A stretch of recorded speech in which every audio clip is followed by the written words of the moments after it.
بسم الله الرحمن الرحیم. السلام علیکم و رحمة الله و برکاته. بینەران و بیسەران و خۆشەویستانی کەناڵی ئاسمانی پەیام و بەرنامەی دوانگەی خەڵک، سەلام و ڕەحمەتی خواتان لێبێ. ئەم کاتە و هەموو کاتێکتان باش. خۆشحاڵم لە ئەڵقەیەکی نوێی ئەم بەرنامەیە بە دیداری ئەوەی عەزیز و خۆشەویست شادەبمەوە. عەزیزان و خۆشەویستان، تەوەری ئەڵقەی ئەم جارە تەوەرێکی کراوەیە. ناونیشانەکەی بەم شێوازێ ئەڵێین با قسە لەسەر ئەو بابەتە بکەین کە جێی بایەخی ئێوەی بەڕێزە. زۆرجار لە تەوەرەکراوەکانی ئەم بەرنامەیەدا باسی کۆمەڵێک لە کێشە و گرفتەکان کراون. سوپاس بۆخوا بەشێک لەو گرفتانەی کە بەرەوشی هاوڵاتیانیان گرتووە لە ماوەی ڕابردوودا ئەتوانین بڵێن چارەسەر کراون. بەڵام ئەو بەشەی کە چارەسەر کراوە زۆر کەمە و بەشی چارەسەر نەکراو گەلێک زۆرە.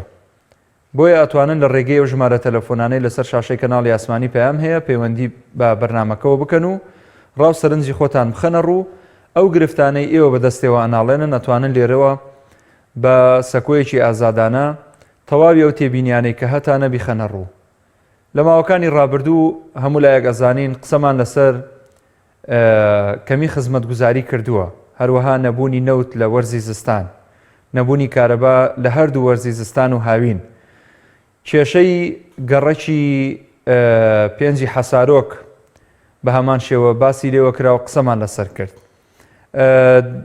کێشەی قوتابیان و خوێندکارانی دانەمەزراو، کێشەی مامۆستایانی گرێبەست، کێشەی تەزویری ئینتیخابات، کێشەی واتە ئەو گرفتانەی کە ئێمە باسمان لێوە کردووە. ئێستا ئاستی وشیاری خەڵک سپاس بۆ خواوای لێ هاتووە کە درک بە زۆربەی هەرە زۆری ئەو بابەتانەکە کە لە ژیانی ڕۆژانەیە بەدەستێەوە ئەناڵێنێ. ئەوەی کە گرینگە ئێمە لێرەوە بەبێ تەشیر و ناوزڕاندن، بەبێ هیچ لە کەدارکردنێک لە بەرامبەر بتوانین ئەو پەیامی کە هەمانە وەکو خۆی بیگەێنین، وەکو چۆن خوا و خەڵکیش پێیان خۆشە بێ ئینشاءڵڵا. خۆشەویستانم، ئەو بەڕێزانەی کە وەکو هەمیشە کۆمنتە نووسن بۆ تەوەری ئەڵقەی ئەم جارە، بە نمونەی کاک یاسین قادر ئەڵێ سامانی ڕاستەقینەی هەر مرۆڤێک ئەو چاکەیە کە ئەیکا لە دنیادا. کاک محەممەد تاڵی بەڵێ بۆ دەرماڵی قوتابیان نادرێت. پەرژین ئەحمەدیش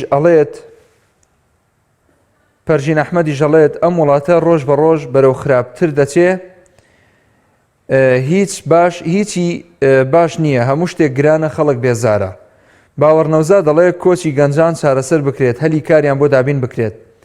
حەنان قادر ئەڵێ پرسی گەنجان و خوێندکاران زۆر پشتگوێ خراوە، دەبوو لە هەموو چینەکانی کۆمەڵگە زیاتر گرنگیان پێ بدرێت. سارا کەمال ئەڵێ گرانبوونی نرخی بەنزین چارەسەر بکرێت. ئاواز بورهانی ژەڵێ بەشێکی گرفتی ئەمڕۆ پێویستە یەکەی نیشتەجێبوون دروست بکرێت بۆ کرێنشینان. سامان فازیل ئەڵێ کێشە و گرفتەکان زۆرن کە پێویستە چارەسەر بکرێت، وەک گرفتی ڕێگاوبان، کەمی کارەبای نیشتیمانی، گرفتی گەنجان، زیادبوونی ڕێژەی بێکاری، دانەمەزراندنی دەرچوانی زانکۆ و پەیمانگەکان، بەرزبوونەوەی نرخی سوتەمەنی. یاسین بورهان ئەڵێ گەورەترین کێشە لەم وەرزەی سەرمایەدا کێشەی سوتەمەنیە. ئاواد عەلیش ئەڵێ کێشەی بێکاری چارەسەر بکرێت، حاڵ و گوزەرانی خەڵک زۆر خراپە. بەڕێزان، من لەمەوێ ئاماژە بە شتێک بکەم بەڕاستی، یعنی هەمووەکو پرسە و سەرخۆشی لە بنەماڵەی ئەو شەش کۆچ کردووەی ئەمڕۆ لە ڕێگەی سلێمانی چەمچەماڵ گیانیان سپارد زۆر بەداخەوە. ینی 6 کەس لە حادیسەیەکی سیارەیە ئەمڕۆ وەفاتیان کردووە. ئەمە تەبعاً کۆمەڵێک هۆکاری هەیە، بەڵێ هۆکارەکان ئەوە بەدەر نییە لە قەزا و قەدەر، هەر شتێکیش لای خواوە بێ ئەلحەمدولیلا، سوپاسی خوایە بێ. بەڵام دوجار ڕێگەوبان خراپن بەڕاستی، هەم شۆفێرەکان هەندێکیان تیژڕەون، هەم ڕێگەوبانمان زۆر خراپە، هەم ئەو خەڵکەی کە لە ڕێگەکانە دێت و ئەڕوا زۆر پابەند نییە بە ڕێنمایەکانی هاتوچۆ. کاک ئارام لە دیاناوە وەرەگرم، واتە لە سۆرانەوە. فەرموو کاک ئارام گیان. کاکان باش؟ هەموو کاتت باش کاک ئارام. باشم عەزیزی، زۆر سپاس دەکەم. فەرموو. خۆشحاڵ لەگەڵ بەرنامە جوانە و ڕێکوپێکە. سپاست دەکەم برا گەورەی، زۆر بەڕێزی لە خزمەتی جەنابتم. والله کاکە ڕێوبان سفرە هیچ لەو کوردستانی هیچمان خۆش نییە، نا نەفتمان هەیە، نە کارەبامان هەیە، نە ڕێوبانمان هەیە، نە غازمان هەیە، هیچمان نییە لە کوردستانێک. بەڵێ زاد چاوەڕێک نژانم چمان بۆ دەکەن هەنگام بۆ دنیا خراپ دەکەن، مەمە دنیا خراپتر چاتر نابی. بەڵێ باشە کاکارام، بەڵێ ئێمە زانین ئەو ڕێگەی کە ئەو شارۆچکەی کە ئێوە لێی دەژین ئەو ڕێگەی کە هەیەی تا ئێستا بەشێکی زۆری یەکساییدا، ئێوە بۆ نمونە لەو ڕێگەیەنە چ گرفتێکتان هەیە؟ دەتانەوێت چی بە حکوومەتی هەرێم بڵێن بۆی بۆتان چارەسەر بکە؟ بەقورعان ئەمە زادەمان نییە، ڕێوبانمان نییە، ڕێوبانمان زۆر خراپە، هەر بێتام خراپەتی 2010 حکوومەتمان چنو ناکەن ڕێمان نۆساکە بەرامبەری ولادەی خەستەخانە ولادەیە لە دیانەی بەڵێ هەر بەرامبەری وێنەربەیرانە دوو فەرحەیە و دوو من بچینە هەولێرێ هەموو دنیامان کردەوەمان چا ناکەن. باشە ئەدی کەرتی تەندروستی باشە لە دیانە؟ وەڵێ بەقورعان نا وەڵای یەک نەخۆشمان هەبی ئەی بێنە هەولێ، نا وەڵای ئەویشمان باش نییە، هەڵ بخۆمە خۆشەکەم چی لێ بێ ببینیمە هەولێ. بەڵێ بەداخەوە دەستەکانت خۆش بێ کاگاران جان، زۆر سپاس بۆ پەیوەندیەکەت. دەستین گۆش خۆش بێ، دەستان خۆش بێ، سەرکەوتو بن لەو بەرنامەی سەرکەوتم لەو شەکانی خۆتان. برای بەڕێزی برای بەڕێزی سپاس دەکەم. هیوادارم کاتە جێخوا و قسانە جێر لە خەڵکەی ڕابگرن فقط فقاراتەکەی حکوومەتە. بەتاکید سپاس دەکەم، دەستەکانت خۆش بێ بۆ پەیوەندیەکەت. ئەچمە لای کاک حەمەڕەشید لە ژاراوە. مامۆستا محمودی وارد بە هەموو کاتت باش کاک حەمەڕەشید جان. ڕێزم بۆ تۆ ستافەکەت و بینەران و بیستەران گەلێک سپاس. بەڕێزی وڵی من وەکو بە ساڵاتوێت تەمەنێکم ڕابواردە زۆر تاڵ و کوێری چاشتووە تەکلیف لە دەسەڵات دەکەم، هەرچەند گوێش لە کەس ناگرن، زۆرمان ڕسمە لێگرتوون. دیسان وەکو لە ڕووی سیاسیشەوە وەکو حیزبەکەشم کە لە هەمویان ماندووترە، لە هەمووشیان کۆترە، ڕیشتی هەمویانە ئاواز دیسان تەکلیفیان لێ دەکەم، باواز لە ململانەی بێنن تکا دەکەم، واز لە خۆپەرستی بێنن، بەسە واز لە تەماع و کورسی و دەسەڵات بەو شێوەیە نا خزمەتی خاک و وڵاتەکەی بکرێ. ناتوانم دەست بۆی شوێنێ بەرم لەم نوقسانی ئەوەیە، چونکە نوقسانیەکە هێز زۆرە لە حەد بەدەرە. بەڵێ بەڵێ دەستنیشان ناکرێت تێگەیشتی بە تەلیس ئاسا فەردەیەکی پڕکە نوقسانی زیاتر دەبێت بۆ خۆشیان دەزانن ئەوجا خەریکن بە کەرتی تایبەت زیاتر میلەتەکەی ماڵوێران. کاک حەمەڕەشید بەڵێ ئێمە تەمەنمان وەکو جەنابەت زۆر نییە، نازانم جارێکیکان پرسیارم لێ کردبیان نا، بەڵام ئایا لە ساڵانی ڕابردوو بە درێژایی حکمی 30 ساڵەی هەردوو بنەماڵە لە ئەم دوو زۆنە وەزە لەمە خراپتر هەبووە؟ شەربێجا ئێستا ئەگەر بڵێم گلێم ئاخە لێ نەکەن، ئەگە بڵێم هیچ خۆشیان پێوە نابینم. خۆشیان پێوە نابینی؟ نا بە قورعان ئەوەی کردویانە لە شاخیش و لە هەتا ئێساس هەر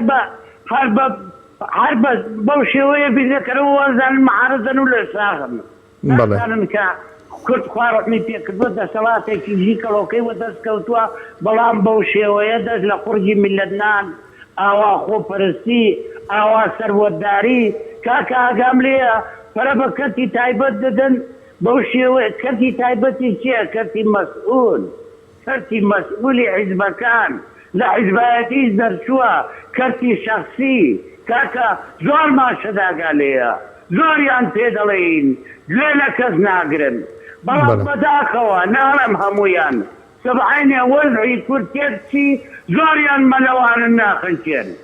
بەڵێ بەڵێ زۆریان نەزاتیان دەبێ و هەر میلەتەکە سەری بە قوڕێدا دەچی. تەکلیف دەکەم ئەوانەی تۆزێ تاکەیان پێوە ماوە دڵیان بە میلەتەکە بە خاک و نیشتیمانیە سیان لێ دەکەم باواز لە منبلانەی بێنن خزمەتی خاک و وڵاتی بکەنەوەی تر دەستخۆشی. ئینشاءڵڵا سپاس بۆ کاک حەمەڕەشید لە ژاراوە، دەستی جەنابیشت خۆش بێ، خواگەدارت بێ. کاک سوهەیب لە بەردەڕەشە وەرەگرم. کاک سوهەیب یان باوکی سوهەیب؟ کاک سوهەیب بەڵێ فەرموو کاک سوهەیب. ئەلۆ بەڵێ جانەکەم. سلام علیکم. وعليك السلام ورحمة الله وبركاته. خۆشی و بەرنامەی دەکەن. سپاس دەکەم کاک سوهەیب بارەک الله. وەڵا بەنسبەت ئەو تەوەی جوانی کێشەی زۆرمان هەیە بەڕاستی کێشەی نەفسیمان هەیە کێشە ڕێگاڵدانمان هەیە یعنی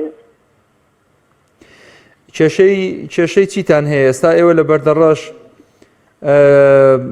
بۆ نمونە جیاوازی دەکرێت لە نێوان خەڵک لە ڕووی خزمەت گوزاریەوە لە ڕووی پێشەشکردنی خزمەت گوزاریەوە بۆ نمونە بەردەڕەش جیاوازی لەگەڵ کراوە لەگەڵ ناوچەیەکی تر بە خوددا دەزانێت کێشەی بەردەڕەش یعنی کێشە ڕێگامان هەیە یعنی ئەو ڕێگای سایدل ڕێگای بینی ڕش کە لە دامی زۆری لێ دەکرێت بەڕاستی یعنی چەندات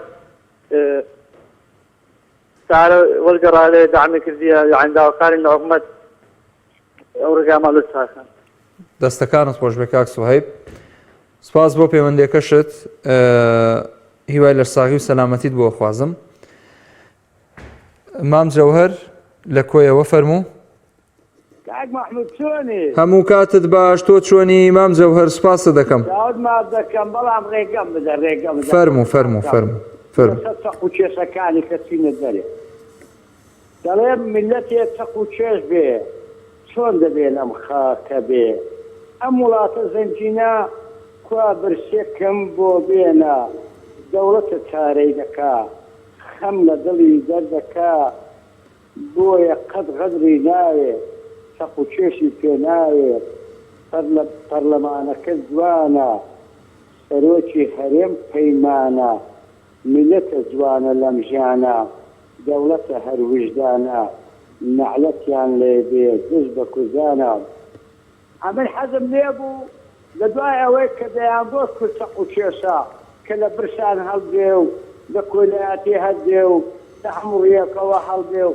خاوەنی هەزاران شەهید و ئەنفال و کیمیا بارانە ئەو سەرکردانەی کە ئێستا خۆیان هەڵدەکێشن بە خوێنی ملیەت گەیشتن بەو ڕۆژە و ئێستا داهاتی کوردیان هەمویان قۆرەخ کردێ و بووم بە پیاوی تورک و عەجەم و ئەمریکا ئەولا و لە وڵاتان خۆیان هەڵدەکێشن و ناتوانن خەمیش دەرگە دەکێشن کارەساتە لە وڵاتە هەرچی ئاغا و ڕێز عەشیرەتە لەو کوردستانەی لەلایەن یەکێتی پارتی سەرکردەکانەوە مانگانە جێزدانە پارەیان لێ دەنێرن بە ناوی عەشیرەتەکەی بۆ خۆیان دەیخۆن دیوەخانەکانیان گەرمە بەڵام تێناگەم ئەو میلەتەکەی بخۆ دێتەوە 6 ساڵ تەمەن ئێش و ئازاری کورد بە هەر چاپاتی کوردستانەوە بە تایبەتی کوردستانی خۆمان ئێستا کە غەدری لێ دەکرێت سەتادەی دەنجیان بەو دوبنە ماڵە و بەو یەکێتی پارتیدایە ئێستا کەس دەرێن ئێمە حەکەم و حاکمی ئەو وڵاتین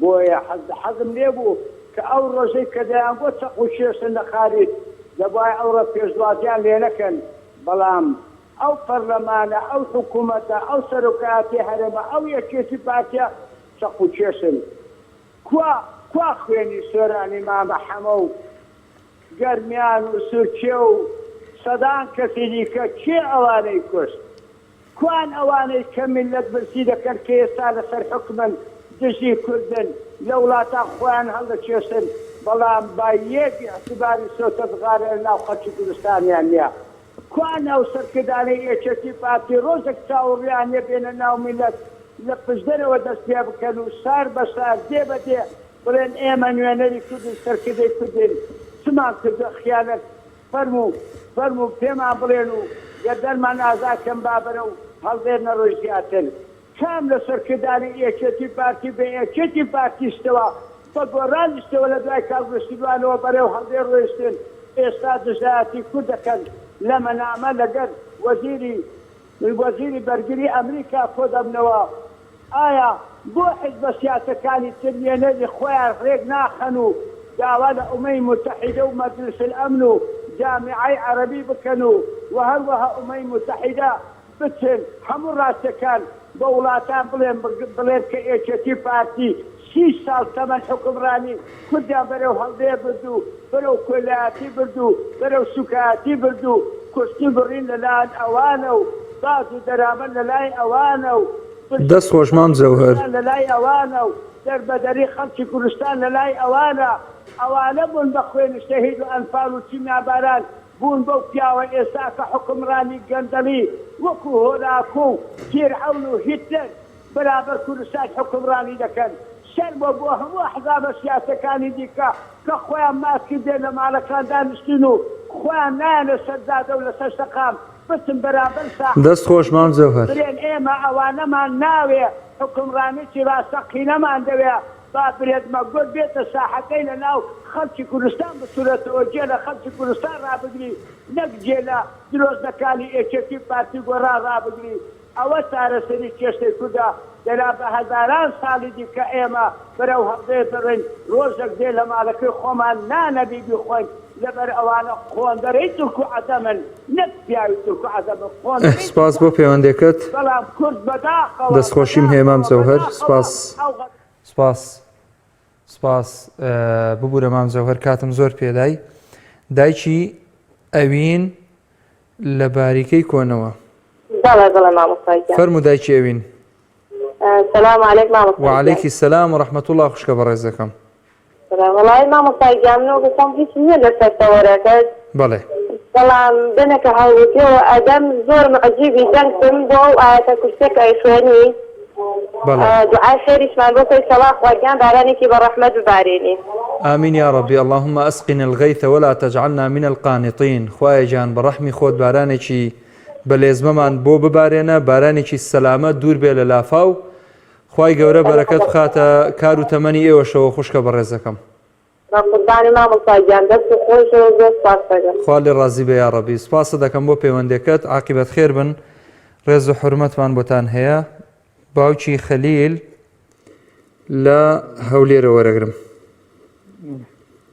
بابی خەلیلی فەرموو السلام عليكم وعليكم السلام ورحمة الله لەگەر کاک محمودی لەگەر ئەو بەرنامەی فەرموو باوکی خەلیل سپاسە دەکەم ئەگەر سەوتت بەرزکەیەوە زۆر مەمنون دەبم السلام عليكم وعليكم السلام ورحمة الله وبركاته بابي خەلیلی کاک محمود ئەحواڵت چۆنە گیانی منی سپاسە دەکەم زۆر باشم الحەمدولله وەڵاهی برێنی لە چ بارەکەوە قسەی کرد بەڵێ بەس ئەوەندەیە ئەو پارچە شیعرەی شاعیری خوێنینەوە فەرموو کە باسەکات بێبەرژیە عیلەت کە هەتی و مەیلی هەتاوە زا چۆن نەڕژێمەی گۆزە بە سەد لاوەشکاوە ئەگەر بێت و تەماشای کەین لە هەر لایەکیوە شروع شەپرزەیە لە شوێن دەرێەوە تەماشاکەی لەوەی دیکە خەراترە داوا لە خوایەکەین خوای گەورە بە ڕحمی خۆی بەهانەوە بێت آمين يا رب العالمين يا الله داوامان لە خوای کە ئەو حاڵی چاو کاتی بە حاڵشی باشتر بۆری يا رب يا رب يا رب خوای گەورە لە خەیرانی کۆتکردن لە خەیرانی خەیرە لە خەیرانی دێنەتی لە خەیرانی هەرچی خەیرانەشی وا تەنگراوە بەچ لایەکی درێ هەر ئەوەی دیکە زیاتر برێت یا ربی خوایا دەرگای خێرکەوە لەو میلەتەی خوایا نەجاتی بدەی لە دەستی هەموو ستەم و ناحەتێک باوکی خەلیل لۆی بین بەری دوعایەک زۆر گرنگە لە ئەسەردا هاتووە ئینسانی مسلمان ئەم دوعایە زۆر بکاتەوە باشە بڵێن اللهم من أراد بنا خيرا فاجعل الخير من نصيبه هەر کەسێک خێری بۆمان ئەوێ خوایە خێر بە نەسیبی کەی خوایە گیان هەر کەسێکی شەڕی بۆ ئەم خەڵک و میلەتە ئەوێ ملت و دین و ڕەوشت و ئەخلاقی ئەو میلەتەیە خوایە خێری بینێت ئامین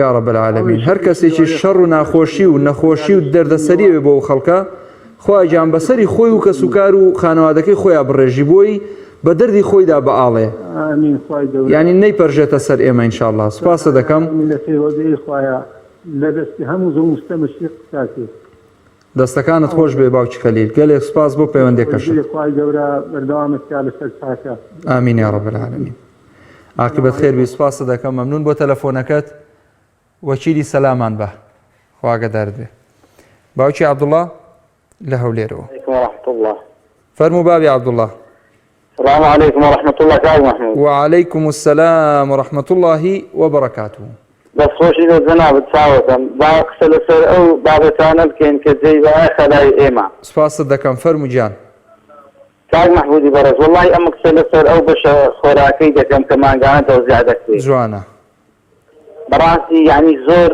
سەیرە ئاردی بایعی هەولێرێ لەگەی کەرکووچە فەرقی هەیە. بەڵێ ئەمن ئاردی باعیم وەرگرتەی خۆماندوونێ نانی دەرێن لێلا سوتار ئازان کێ بە 25,000 فرۆشتیدم هەر با ئاردی باعیم کڕیتەوە بە 35,000. بەڵێ چێ بەرپرسە ینی چێ بەرپرسە لەو وەزعی یان ئەو خۆراکەی دەکردرێت لە بۆ ئەو خەڵکەی بەڵێ یعنی لێ مادەم هەر دەکردرێ پارەکە سەر دەکرێ خەملەوەی ناخوێ خواردنەکی باش لە بۆ ئەو ملەتەی بکردرێ ما زۆر نەبی باسەم بی چێ بەرپرسە چێ دێتە دەنگ. یعنی باوکی عەبدوڵڵا بۆی هەیە مەسەلەن ئەو ئاردەی کە لە جنوب دێ یعنی قسەکە لەسەر ئەوەیە ئەمە جێگەی پرسیارە بۆی هەیە ئەوەی لەوێەوە دێ بگۆڕێ بە ئاردێکی تر کە لێرەوە مەسەلەن کوالیتی نزمە ئەوە بدرێ بە هاوڵاتیان و ئەوی دیکە بۆ خۆیان مەسەلەن ساخکەنەوە بۆ نمونە.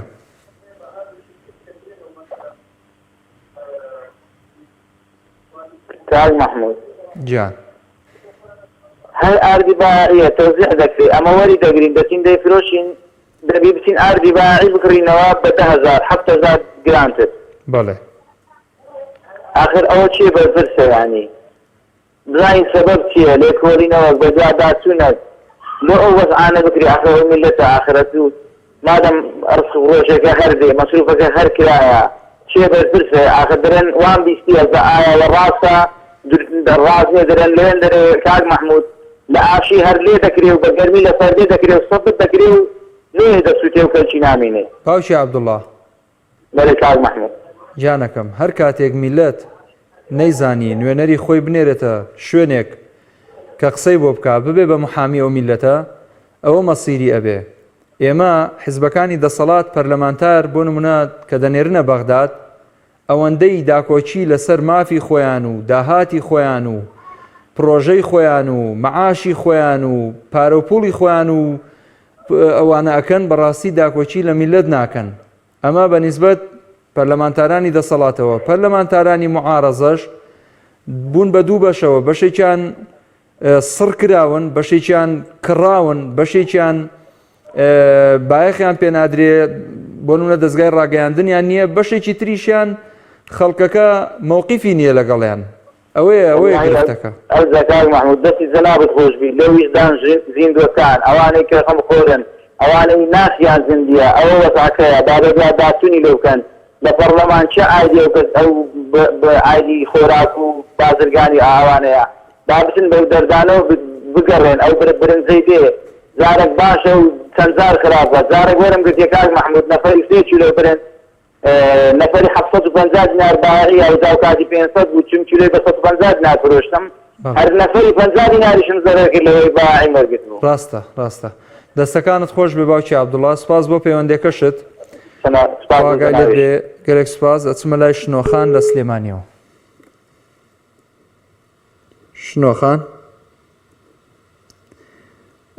شنۆخان لە سلێمانیەوە قەتە بۆ پەیوەندیەکەی بە داوای لێبوردنەوە. ئەزیزانم بەردەوامی لەگەڵتان لە ڕێگەی ژمارە تەلەفۆنەکانی سەر شاشەی کەناڵی پەیام ئەتوانن پەیوەندی بە بەرنامەکەەوە بکەن ئێمە لێرەوە لە خزمەتتان نابین گوێتان بۆ وەگرین بەڵکو ئەمە خوایە کەسێک لەو کەسانەی کە بڕیار بەدەستە لە وڵاتە گوێبیستی یەکێک لەو پەیوەندیانە بێ بە خۆیان بچێتەوە ئیسلاحێک بکە ینی خوای بکەوێتەوە بیر بڵێ ئەمە زوڵمە مە نائەدالەتیە لە میلەتە ئەکرێ با ئێمە ینی پێشەوەی بچینەوە بەردرگای حاڵ و حیساب لە لای خوای پەروەردگار بتوانین شتێک بکەین. بەڕاستی ئەچمە لای دایکی ئەنەس لە سلێمانیەوە. فەرموو دایکی ئەنەس. مامۆستا مەرحەبا. مەرحەبا لێ بێ دایکی ئەنەس. مامۆستا هەستەنا بابەتەکەی من لەسەر ئەو بابەتەی نییە کە ئێوە قسەی لەسەرەکەن. قەی ناکە لە خزمەتان بەس دەنگت زۆر دوورە نازانم بۆ وایە. ئەمەوێت من باسی یەک شت بکەم. بەڵێ. دەنگم دەرنایەت. ئیسە باشە ئیسە جۆمان لێتە قسەکە. جۆ لە دەنگما. ئیسە باشە بەڵێ.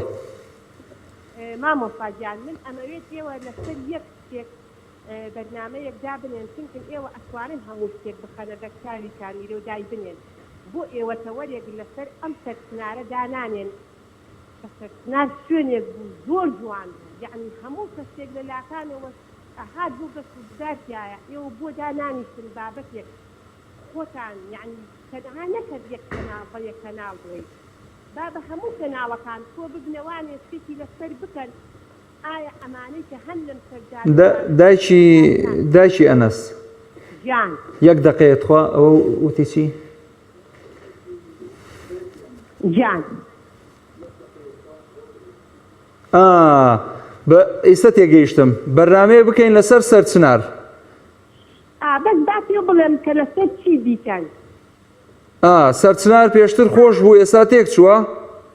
نا تێکچوونەکەی لەسەر چییە؟ ئەمانە من ئەڵێم سەرچنار شوێنێک بوو زۆر جوان بوو ئێستا با بە هەری هەمووتان یعنی ئەوانەی کە بە پەیوەندیان هەیە بە شتەوانێ بە سارەوانیتەوە بە گەشت و گوزارەوە تۆ ببنەوە لەسەرەوەی ئەو سەرچنارە بوو ئاوای بەسەر هات تێگەیشتم ئاینی و حیا و سرمەت واللهی ئینسان ئێواران کە بە سەرچنارە ئاوای سەر مەکەی لەخۆت ڕاستەکەی جا دایکی ئەنەس بۆ بەرنامەیەکی لەسەر دانانێن جوانە وڵا پێشنیارێکی جوانە یعنی تەنهانەت حەقی وایە تۆ جۆ لە یەک دقە جۆ لە خوشی خۆت بگرێ زۆر دەمێکە ئەمە لەسەر فەرموو من واللهی ڕەفیقم هەیە واللهی ڕەفیقم هەیە دانیشتووە ئەڵێ لەسەر ئەو نادیوارانەی سەرچنار مێردەکەم حەتا پێنجی بەیانی نایەتوانە مناڵەکانم دەئەنووسن ئەگرین تێگەی بەڵێ ئەمەکرێنەوە با بۆیان بکەن بە ئەمە حەتێک دوویان خەڵە لەم سەرچنارە با بڕۆن با لەم سارەیان نەمێنن واللهی من بە داوای لێبوردنتاندی ئەەکەمە قسەیە ئەەکەم با سوێنیان بنێ با دوورکەونەوە لە وڵات تەواو ئەوە گەڕێتەوە بۆ بەرپرسانی ئیداری ئەم شارە خۆیان چکە حەزیان بەو شتانەیە ئەوە هەمووی گەندەڵیە ئەوە هەمووی گەندەڵیە ئەوانە خۆیان بەشێکیان تەبەن بەشێکیان ناوی کەسی نانی بەڵام بەشێکیان مەیخۆرن بەشێکیان پەناگرن بەخوا خۆیان حەزیان بەو کەیف و سەفا و نادی و یانەی شەوانە و شتە هەیە بۆیە ئەوان بەلاوە خۆشە ئەوە ئەگەر شەرعێکی بەڕاستی یەکلاکەرەوە هەبوایە یاخود دەسەڵاتێکی شەرعی هەبوایە ڕێگەی لەوە بگرتایە ئێستا ئەوانیش بە ئارەزوی خۆیان ئاوا پێیان درێژ ناکرد سەرچنار ئەوە لێ بکەن کە جەنابەت باسێکی گرتی ئەگەم دەکەم خۆت بۆ ئێوارانێک یەک ئێوارەیەک داوای لێبردنەکەم نەک ئێوارەیەک نەک تۆ هەست کەسێک لە کاربەدەستانی ئەم شارەیە بەو شوێنەیە بڕات واللهی سەرم لە خۆ دەکەیت واللهی سەرم کەن بۆ ئەوانە واللهی ئەزانی فیقەی تێکە ئەمانەی کە حەزتان بەم وحزەت هەیە و حەز بەمە ئەکەن با دوویان خەنە لە دەرەوەی شار ئەزیان بەنێ نەک لە ناو جەرگەی شارە هەستی لە کەنار و کفری و کەرکووک و دار و بەردەوەی دووری لە ڕوتە بۆ بێ ڕێزیەک بە ئافرەتەوانێ ڕێزیشان بۆ ئافرەت نەهێشتا وا ماسی ژنان لەکێ بۆ ماسی ژنان هەڵماتێ لە سەرم کارە دەستەکانت خۆش بێ پەیامەکەت گەیشت بەس خوا مامۆستاشتێکی لەسەر بکەن تەوەرێکی لەسەر دانێ شتیوان بەخوا ئەوە نووسیومە لای خۆم ئینشاءالله تەرحی یەکەم بەشی بەرنامەکان ئیشی لەسەر بکە بەڵکو ڕاپۆرتی لەسەر بکرێ هەواڵی لەسەر بکرێ بەرپرسانی لێ ئاگادار بکرێتەوە حەقی خۆیەتی دەستەکانت خۆش بێتە وەرێکی جوانە و سوپاسە دەکەم دایکی ئەنەس کاک خدر وەرەگرم لە هەولێرەوە السلام عليكم. عليك السلام ورحمة الله وبركاته. باشكا خدر جان.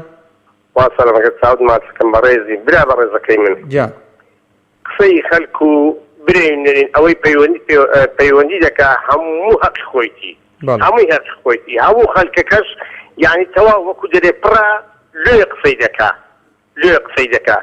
بس لم نو بقري حتى بريس وحتى زياج أوي بيوندي دكا عموما براس وەکو دەری ئاسنە شار دەکوتینەوە ئاسن شار دەکوتینەوە نەحکومەت جێی لێیە نەبەرپرسێک جێی لێ نەیەک شەرم دەکات نەیەک ئایای بخۆیە هەمووی ئەوەی مەسەیتی دەیکا و دەڕوە کەس جێ ناداتە هاوڵاتی وەرە تەمەشاکە لەو قەیرانی ئەمە تێداین وەرە تەمەشای غازیکە وەرە تەمەشای نفتێکە وەرە تەمەشای بەنزینیکە ئەمن ئەوڕۆ بەخۆم بە گەورەی خوای ئەوڕۆ چی موعیدی بدم دەرسم هەبووە واکسین بدەم لێ بدەم غازمانەوە بتە غازمان لەناو سیاریدانە لەگە خۆمان دەجێڕا دەمعەلەیمە هەتە قەد برێم قەیرانی غازدان هاتبوو هەموو ڕۆژێ سێ تا غاز فرۆزە هاتە کۆران ئێک تایبەت کۆرانی خۆمان بوو ئێستا کە غاز گرام و ئەو هەنایەتە کۆرانی بزانە کاک خدر دەستەکانت خۆش بێ پێش قسەکانت جوانن بەڵام ڕاگەیاندن و ئەم جۆرە بەرنامانە و سۆشیال میدیا و دیجیتال میدیا ئەمانەی کە هەن وەکو فەیسبووکوانە زۆر دەوریان هەیە بالعکس ئێستا بۆ نمونە سەرۆکی حکوومەت دوجار ملکەتی داواکاری خەڵک بوو لەوەی کە گەڕێکی پێنجی حەسارۆک ئاوادان بکاتەوە، یعنی ئەوە هەمووی فشاری فەیسبوک و خەڵک و خۆپیشاندان و چوونە سەر شەقام و ئەوانە بوو.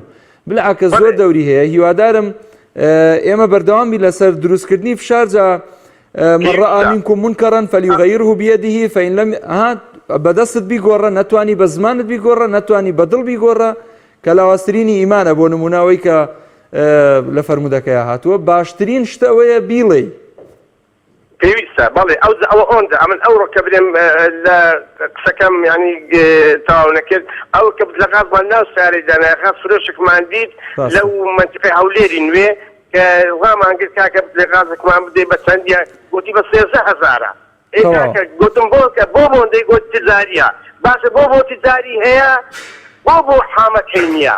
دەستەکانت خۆش بەیە کاک خەدر، سپاس دەکەم پەیامەکەت گەیشت. ئەچمە لای ئەو پەیوەندی کە خەت عەبدولشنۆخان لە سلێمانی وەرەگرم. سلام علیکم. سلام و ڕەحمەت الله. چۆنی کاک محمود؟ چۆنی دادەشنۆ؟ باشی، سپاس دەکەم. بەشی سپاس، شوای سەرکەوتنە بۆ خوازم. سپاس دەکەم یاخوا بێەوەی بی مەمنونی تۆ. بەشی سپاس. بەرنامەیە لەسەر کرێنشینان کاکەم محمودیان، کرێنشینان فەوتان کرێنشینان بۆ نادرێ نەخۆشم لە جێگایە، داوا لە سەرمایەدارانەکەم، داوا لە پەرلەمانتارانەکەم ساحێبخانۆکە دەرمەکات بێن بەهانامەوە. دادەشنۆ چەند کرێدەی مانگانە؟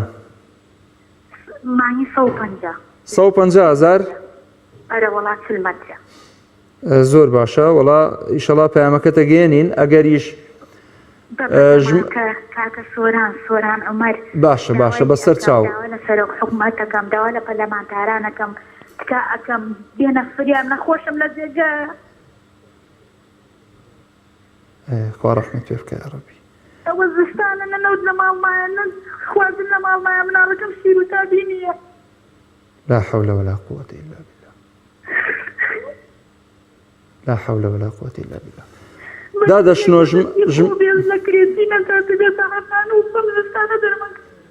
لا حول ولا قوة إلا بالله. ژمارە تەلەفۆنەکەتم بۆ جێبێڵە دادەشنۆ، باشە؟ دوعا خێرم بۆ ئیشەڵا دایمە خەرەوە. باشە پەیوەندێکت؟ ئیسە گوێی لێمە یەک دەقە. دادەشنۆ تکاکەم پەیوەندی بکەرەوە بە کەناڵی ئاسمانی پەیام بۆی ژمارە تەلەفۆنەکەت وەربگرین. دادەشنۆ گلەی ئەوەی کرد کە کرێ خانووی بۆ نادرێ، هەروەها نەوت لە ماڵیان نییە، زۆر بەداخەوە. ژمارە تەلەفۆنەکەی وەربگرن تکاکەم دادەشنۆ پەیوەندی بە بەرنامەکەمانەوە بکە بۆی ژمارەکەت وەربگرین لە خزمەت تابین، ئەوەی بۆمان بکرێ بۆ تێکەین ئینشەڵڵا، هەرچیمان بۆ بکرێ لە خزمەت تابین. لا حول ولا قوة إلا بالله العلي العظيم. باوکی ئاڵتون. سلام علیکم کاک محمود. وعليك السلام ورحمة الله وبركاته. چاوەکەم زۆر بەڕێزی کاک محمود. سپاس دەکەم بابی ئاڵتون، مەمنونم برای جان. دەستخۆشیەوە بۆ ناوەندی دەکەم کاک محمود. سپاس دەکەم، دوای خێرم پێویستە، مەمنونم جانەکەم. فەرموو. یا رەبی خوا محفوظ دنیا و قیامەتت بکە کاک محمود. آمین یا ربی إن شاء الله. آمین یا رب. آمین. کاک محمود وڵات پرسیارەکەم هەبوو لەسەر بەیاعی ئەو مانگەی. بەڵێ. بەیاعمان وەرگرتی ئەو مانگەی 3 نەفەرین لەمارێ ئاوتەماتەک و نیومان وەرگرتی، ئاوتەماتەک و نیو، یعنی دوو ئاوتەماتەی گەورەیە. ئەمە لە بایع کریتە نیوە. لە بایع وایە بەشە خۆراک؟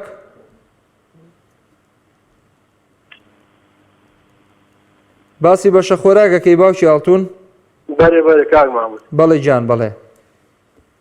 بەشە خۆراکمان وەرگرتی ئەو مانگەی، مانگی پێشتر ئاوتەماتەکی گەورە بوو لەگەڵ ئاوتەماتەکی بچووک. ئەو مانگەی بوویتە دوو ئاوتەماتە کریتیانە نیوە، یعنی 3 نەفەرین ئاوتەماتەک و نیومان وەرگرتی. نازان قسە چ بکەم لەسەر حکوومەتێ. بەڵێ. نازان چۆن باسی حکوومەتەی بکەم، وەڵا نازان هیچ حکوومەتێک نییە. دەستەکانت خۆش بێ باوکی ئاڵتون، پەیامەکەت گەیشت براکەم، سپاست دەکەم. خوا ئاگادارت بێ چێ دایکی باهۆز وەرەگرم، بەس کاکە ئەو پەیوەندیەم بۆ وەربگرنەوە هەر چۆنێک بێ. ئەرە وەڵا دووبارەیەکەمەوە دادەشنەوە گەر بیسەر و بینەرمانی دوای بەرنامەکەش بێ پەیوەندیمان پێوە بکەرەوە ئەگەر ئەم دەسەڵاتە ئەوەندە زاڵم و جەردە و خوانە ناسن ئاو ڕێک لە تۆ و خانەوادە و کەس و کارەکەت نادنەوە ئێمە وا نابین پشتیوان بەخوا ئێمە وا نابین پشتیوان بەخوا ئەوەی لە توانامان نابێ بۆ تێکەین پشتیوان بەخوای گەورە. باشە دایکی باهۆز لە پیرەمەگرونەوە وەرەگرم لە بازیانەوە فەرموو دایکی باوەز لە بازیانەوە بەڵێ فەرموو. سلام علیکم. وعليكي السلام ورحمة الله خوشك برزكم. سني بقضاء باسي. قال الرازي بباشم شكر الحمد لله. يا أخوة باشي والله إذا سلمت ورق ساكت وزود زيش بوجناها سواء قال الصلاة اشتوان بخوا يرمتيبا خير ثانك. اشتوان بخوا أويلة وأنا ما نبي بويك إن شاء الله.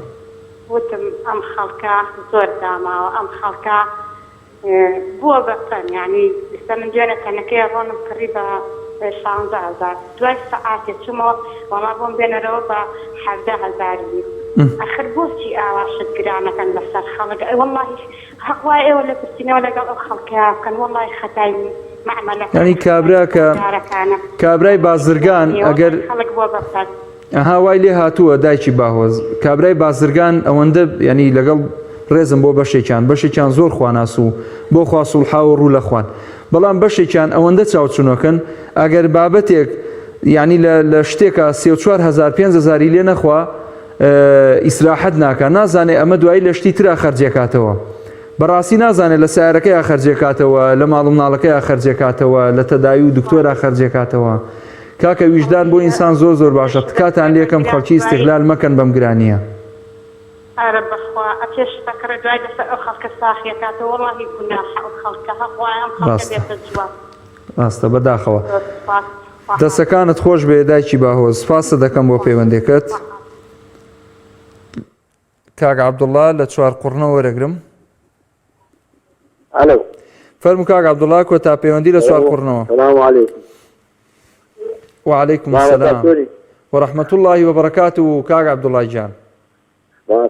والله جماعة مستانا زاني باسي سبكي باسي غاز دكي باسي نود دكي باسي سدكي باسكي تيو احتوال عن جنوب وشمال اقول جنوب وشمال هردو كان يك خرابتر والله اودها تي استا بدل العراق ويا بلا اله الا الله بدل الاسلام شي باش وبه بلا اله الا الله او بيستفز بدل النابه بالناموس فيها فنجاب لي في بخيلك بودها تي انا كان عن حاجه لو عراقي جايه بله هذا 50 يوم ولا برستان دبري يقدر فارمني يقدر اعزمني يقدر شكرمني كشي شويه دغري كاكا كشي شويه بقري بغداد ليرة خراترة أيرة بغداد خراترة هذا الجرفاني ذكروا يا الله هذا الجرفاني ذكروا يا الله آخر باشا علي باشا بو خرقي بوتيات يعني بيستفيد من الكذاب يا عراق بابا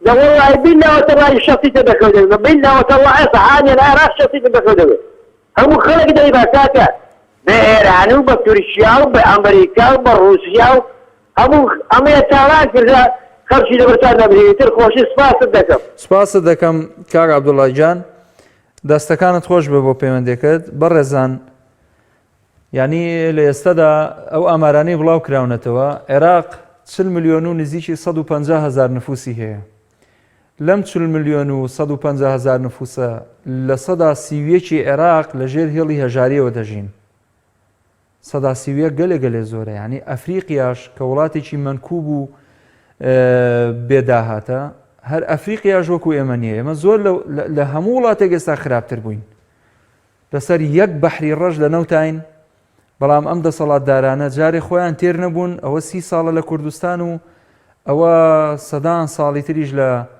لە عێراق و چوزانم لە کوێ و لەم وڵاتە عەرەبیانە زۆر بەداخەوە ئینشەڵڵا هیوادارم دووبارەیەکەمەوە دادەشنەوە ئەگەر پەیوەندیمان پێوە نەکایەمە بەڕاستی گرفتمان ئەبێ بۆی پێی بگەین بۆی هاوکاری بین هیوادارین پەیوەندیمان پێوە بکە بۆی ئەو گرفتە چارەسەر بێت و لە خزمەت یابین ئەوەی لە توانامان نابێ بۆی بکەین ئینشاءڵڵا دەستخۆشی لێوەی بەڕێز و خۆشەویستەکەم کە بینەر و بیسەرمان بوون تا ئەڵقەیەکی تری ئەم بەرنامەیە بەخوای گەورە و میهرەبانتان ئەسپێرم زۆر سپاس بۆ هاوکارانم لە پشتی کامێرەکانەوە و لە ژووری کۆنتترۆلەوە لە دوعای خێر ئەوانی شو منیش بێبەش مەکەن خواتان لەگەڵ السلام علیکم و رحمة الله وبركاته.